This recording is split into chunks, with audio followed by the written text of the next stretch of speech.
Hello, everyone. Right now, I have with us Luvya Khushalni, part of the Voice of the Young series, and he's really one of the younger ones. So I'm really happy to have him here. Let's listen to him. Over to you, Luvya. Hello, Professor. Thanks a lot for having me. I'm a final year BA Honors Economics student at the Jindal School of Government and Public Policy. I believe you have had some of our students as well as senior faculty members. So I am one in a long line and I'm really glad to be here. Good, let's go ahead. Yeah. Uh, yeah. No, that was my introduction. Yeah, but Yeah. let's continue with your main piece. I'm not going to ask any questions, as you know. So, sorry. I'm not going to ask you any questions. You have to talk. Oh, well, your email mentioned that it will be a conversational thing, so I thought it would be like that. Well, okay, since you are, I never ask any leading questions, but you can tell us how you chose to be an economist. Yeah, that all I'm prepared with, of Good, let's course. do it. Yeah. So I got into economics. I have a humanities background, which later you'll see. And but I did it with mathematics. So that is what sparked my interest in economics, a good blend of social science and mathematics. And somehow being interested, I was always more interested in public policy issues like welfare, public transit, how these systems are designed. So I made my way here through the School of Public Policy doing an economics degree. And since then, I have been working on a variety of public policy issues. I've worked on urban governance, public transit issues, recently on public health using QGIS, which is a way of analyzing spatial data. Well, one way of analyzing it, not the only way, of course. And yeah, so mainly public policy through an economics lens is how I put myself out there.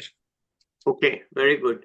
Why don't you talk about something that particularly struck you and you remember still of what you did? Right.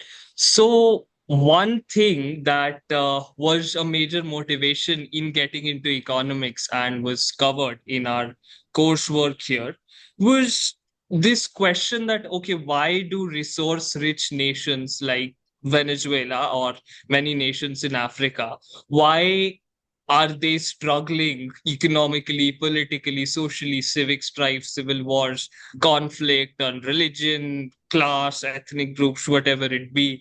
Uh, and on the other hand, you have, as we call it, the East Asian tiger economies, particularly Korea and Japan, that they lack natural resources in any way or form. So how do have they managed to achieve all that they did?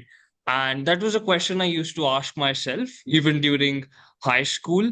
And it was finally in this economics coursework that I got the answer. And of course, you are obviously familiar, but for our audience, Acemoglu and Robinson's institutional versus geographical hypothesis, and they lean towards the institutional side. So that was, I would say, I don't know how prevalent that discourse is in among students in India. How many economics courses cover that? But for us, it was a really eye-opening moment that there are economists doing this really pioneering work who have empirically proved the importance of institutions, and not just the conclusion, just the way they've done going 500 years back and estimating GDP data by taking urban population as an instrumental variable, truly groundbreaking work. So that is something that has struck me, and I just try to keep it in mind to keep me motivated why I'm still studying this. Yeah. Okay, all right. What about transport? You said you did something in transport. What was that? Yes. So public transit is again a very emerging thing in India. Metros, there's been a massive push, thousands of crores being pushed into building metros, not just in tier one cities like your Delhi and Mumbai, but even tier two cities like Nagpur, Pune, and so on. So I've really tried to analyze using GIS and public finance data whether it's really worth it for these cities to have public transit. And there's many aspects to that, right? A lot of the times the argument is that we're not building it for now, we're building it 10 years into the future when these cities really start growing. But then the problem there is you're building one line, maybe two lines. Pune Metro has one line. Nagpur Metro, where I am from, has two lines. And we expect them to sort of start working, get millions in ridership every month, if not every day. And I argued that that is how they actually become financial black holes. That you design an incomplete system and you expect it to work, and you keep pouring money into maintaining that system. And unsurprisingly, that does not really work. If you expect the system to work, it has to be developed to an extent, and it will show returns over a span of decades. I mean, Delhi Metro, we take it as a very for granted thing, but it didn't start really taking off until maybe half a decade ago. So yeah, that was public transit, and public health again was again, most of my work has been centered around the Delhi NCR because just data collection and a lot of academics are based here. So, in the context of the current Delhi state elections, what we did, me under the supervision of a faculty member here, we collected geographic data on the Aam Aadmi Mohalla clinics. That's a very famous way of primary healthcare delivery in Delhi, and we have tried to answer questions like if there's a slum area and its nearest clinic is say Mohalla Clinic XYZ, whatever the name might be. On average, how far is it? How accessible is it? So we got a number of 850 meters. Okay, and the average Mohalla clinic is 850 meters away from the nearest slum. And well, that leaves us open for a discussion that is it really an accessible distance, because 850 meters, I'm not saying by road, this is the absolute point to point distance, correct? Because there's a limitation to how we can analyze data. We don't have geographical data of every single road line in Delhi. So that really opened up a new type of debate in healthcare delivery, and we're hoping that actually under the new government it's something that will be taken up, something that will be improved upon, but I guess it's too early to say. So you think 850 meters in the air, so to speak, Yeah, not on the ground, you think it's not a reasonable distance? You think it should be less? yeah, I think it should be lesser because well, Mohalla clinics, they're trying to really bring basic healthcare. They do very fundamental healthcare, no advanced stuff, no fancy checkups. So this is something that if you go by the Ministry of Housing and Urban Affairs guideline of having 15,000, one dispensary per 15,000 people, this does not really is satisfying that. If we need to get to that number, we need to have 500 meters within a slum area. Okay, that's the that's what I think a reasonable number would be, because 850 meters is, as you said, in the air. On ground, it might be 1+ kilometer. Take into account traveling through busy roads, transit. It just adds up to a lot. We might take it for granted, but it might not be easy for someone else who is not in our position. Okay. Did you think about the distance to the nearest shop, for example? Yes. So how far away is the nearest shop in meters? So we did try that. We tried to map out every like the pharmacy shops in Delhi. No, not And pharmacy. see, I mean the yeah. basics, not pharmacy. Just No, like that milk, bread, is a bit whatever. Yeah, that's a bit iffy to do, although that would be a very interesting thing when I think about it now. Because a lot of these businesses that provide basic necessities, they operate on a very in a very ad hoc way.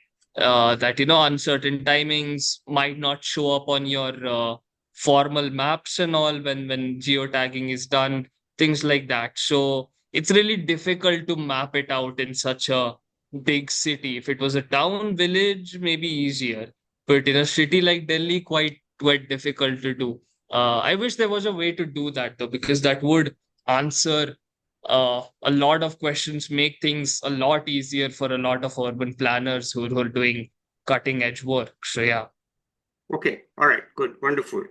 Uh, but these are all economics, and you are looking at it from the economics lens. But public policy, people say that we aren't economists. We look at it Of course. holistically. So Of course. how is do you agree with it, or what is your opinion on that? I definitely agree because I think economics has a tendency to look down on other social sciences because their conclusions, we economists claim, aren't that robust because they don't use quantitative frameworks. They might not be using as much empirics as we do. So we don't borrow much from there. And like our conclusions are the best, the strongest, because we're using all these mathematics. You're not. So we must be superior, but public policy scholars or practitioners do have a point there that uh, a holistic approach is really important. As a student interested in public policy, I really wish that we borrowed more from disciplines like political science and sociology because they borrow a lot. There was this study done that how much does the American Economic Review cite papers from the American Political Science Review, and the number was less than 1%. And on the other hand, how much does the American Political Science Review cite the American Economic Review? The number was much higher. So you're seeing other social sciences developing in ways that economics perhaps isn't or hasn't started yet. It's not that it won't or it's inherently bad, but yeah, it's something to think about for people much smarter than me. Yeah. Okay. All right, good. Let's talk about what it's like to be a Jindal student, because I think younger people who are thinking of going to college, maybe in 11th or 12th, I think they might be wondering, I believe Jindal's not cheap. Is it worth it? What's going on? So tell me, what's the best two or three things at Jindal that you have really appreciated? Well, three things. First is I would say the faculty. Hmm. I mean, I'm sure you've interacted with a few of them. They are quite good at whatever field they do, and we have a diverse set of faculty. People who were lawyers and then came to academia, public policy scholars, uh, people like that. So not just great faculty, but also coming from really diverse backgrounds. I, for example, don't think I would have the opportunity to work in urban policy or public health if I was anywhere else, say in a government college, or maybe I would, but that would just take a lot more hunting and experimenting before settling down on something. Here, I had the opportunity to do that pretty directly, I would say. So the faculty is something that I would rate the highest. The second is the facilities, the campus here. It's pretty convenient to be in, but I wonder if that can be counted as an advantage given how much they charge their students. Because no wonder they should give that. But yeah, that's another one. And lastly, I would say the kind of exposure that it has in terms of the international study opportunities, the connections with other researchers, things like that. That's they do some really good work on that. So those three things I would say are, if they are important to a class 11, 12 student. It's a good place, provided, of course, that it is you have the one has the budget for it. So yes. Okay, so what it seems like to me is that apart from the campus facilities, many of the DU colleges have the same thing. Or, Yeah, yeah. or you don't I'm know the sure they DU do. colleges, obviously, because you haven't been there, but you might have Yeah. heard some comparisons and all. And Yes. how does it feel to you? Well, I would agree. I don't think that at least a lot of the good DO colleges like DSC lack per se in terms of having the kind of faculty that we have here. But there is DU is always sort of in some or the other political turmoil, especially recently. I just think that here it's much easier to have access to those faculty than it is in Delhi University. For all its greatness, I wanted to go there, so it's not like I have any complaints about the place. But yeah, Okay, so I heard you say that you came from Nagpur. yeah. Why not Mumbai? Well, there were no colleges that were offering a BA honors in economics or a BSc honors. I think beyond one or two. And I happen to have the misfortune of being from the batch that completed my 12th standard in 2022. So the problem was the common undergraduate entrance test, CUET, was introduced just that year and it was delayed repeatedly. I think colleges usually start around August. The test itself happened around September or October that year. So it was a very real possibility that you'll end up taking a gap year after your 12th. And I did not want to do that. So I just went with the best possible option that I thought I had available. And per se, I don't regret it because the batch that started their undergraduate degrees immediately after me, the batch of 2023, they now have compulsory 4-year degrees for an honors course, Hmm. which is not the case with my batch. We get an honors degree in 3 years. So I would say, in some sense, we still got the good end of the deal, regardless of all the turmoil. But yeah, Okay, that's you have talked a lot about your work, studies, and stuff like. Something personal you want to share? well, uh, I mean, I can. What kind of?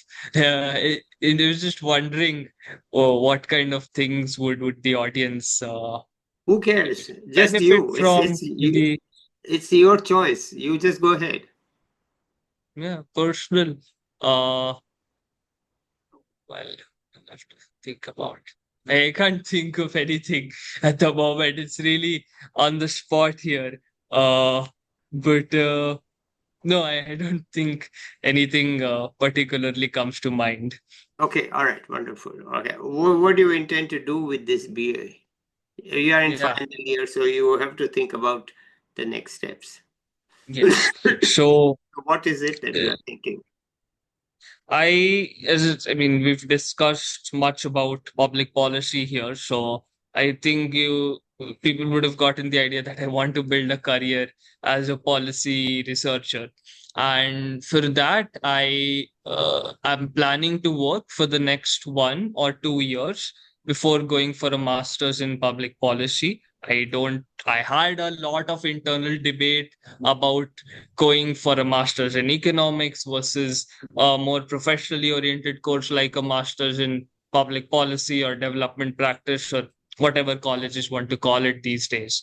And finally decided to go that route, that I get some work experience for a year or two and then go for a MPP, MPA, whatever the designation is. That that's not matter much. So For the same, I've applied to plenty of fellowships. I'm not sure if you would know the Teach for India fellowship is there. There is the Gandhi Fellowship by P. Ramal Foundation, LAMP Fellowship by PRS. I've applied for this, and I have an acceptance from the Teach for India Fellowship, and I'm waiting for others. But I'm really excited to sort of be on the ground, learn a bit more about how administration works, how their systems work, what sort of uh, background or research work kind of goes on before a policy is implemented at the block or the district level. Because being interested in urban governance, I'm really interested in how these local bodies are really taking decisions instead of the state or national level. There's plenty of people discussing a lot about what goes on in state and national governments already. Local governance is what really interests me, that how are they taking decisions, are they more participatory in nature, what do their welfare regimes look like. Questions like that are what I want to answer. Okay, right. And I know you haven't thought a lot about it, but just from your gut, you want your master's in India or abroad? Well, I am very open to doing it in India. I Hmm. don't have a very strong preference for going Hmm. abroad. Hmm. The only problem I foresee a year or two down the line is India, in terms of public policy education, is not there yet, as maybe some of the European countries or the US or even Singapore is, if you talk about places like NUS, or even China, maybe Peking University and all. It is not that comprehensively developed yet. If you're talking about MPP programs or programs with a similar designation, there are NLSIU, there's a law school, they have an MPP program, but that's very oriented towards people who have a BA or a BBA, LLB, basically a law, undergraduate law degree. Or there's a bunch of private schools offering postgraduate diplomas in public policy, but really expensive and just 1 year programs. So we're either ranging between these hyper specific MPP programs tailored towards, say, law students or former engineers, as IIT Delhi's program, or we're leaning towards these really professional 1 year courses that don't really teach you much and are charging you for the network, the kind of people they connect you with. So I truly wish institutions like DSC had a masters in development practice or masters in public policy program, because I think they really have the scope to pioneer this type of education in India. I really hope that happens for people like me who want to do that. So yeah. Okay, all right. Anything else on your mind? Nothing else. But is there anything else that you would like me to touch upon? Anything No. that might be of I just interest? ask, it's a Anything like that? very, if it's on your mind, I want to hear about it. If it's some message, some important thing in your mind, but if not, it's okay. Yeah, yeah. No, nothing as such. Okay. But maybe a bit more about the kind of I know it was a long ago, as I saw on your LinkedIn, but the kind of coursework you did and how you think it has changed so many years after. We were talking about DU. I understand you did your undergraduation there from Stephens. So Well, that was it's, too long ago to have of any course, yeah. relevance today. Those days, uh, life was completely different. It's Hmm. hard to even imagine what life like was then. So obviously, if life was completely different, I mean, Hmm. the fundamentals of teaching, of course, haven't changed in 10,000 years. Hmm. But if you ignore the fundamentals and you Hmm. focus on the logistics of teaching, that was completely different. And it's not even worth discussing today. It's not something Yeah, yeah. that remains Hmm. relevant at all because today the whole field, the data, the technology, everything is different, and young people Yeah. are so much better prepared, and they have so Mm. many sources. So, okay, leave that out. That's got nothing. I'm just asking, was something on your mind, some change you want to see, something that drives you nuts? Why are they doing it this way? Something, if it's on your mind, tell us about it. If not, let's have the final word. Yeah, something that they would change. Well, I've touched upon public policy, education. I've touched about fallacies of economics, and well, there are broadly at a national level there are some issues that I care deeply about. Education and healthcare being one. And year on year, I've seen the budget allocation plateau in one way or the other to these sectors, and in one of my classes we are discussing how this government uh, has a welfare policy, but it's very different from previous governments, from anything that India has seen before. The kind of public private partnership in providing welfare. So I guess that is something for public policy scholars to really think about, if that's the correct direction. I don't have a very strong opinion on it. I'm not advocating for not doing it or anything like that, but it's a very happening place to be as a researcher, as a practitioner, and I think I am a student, so I would say most importantly as a student. So yeah. Okay, wonderful. Okay, so I think we have come to the end of this. So let's end the recording. We can talk offline a little bit if you're interested. Uh, I'll be back with another young person or an expert soon. Till then, bye everybody. Bye.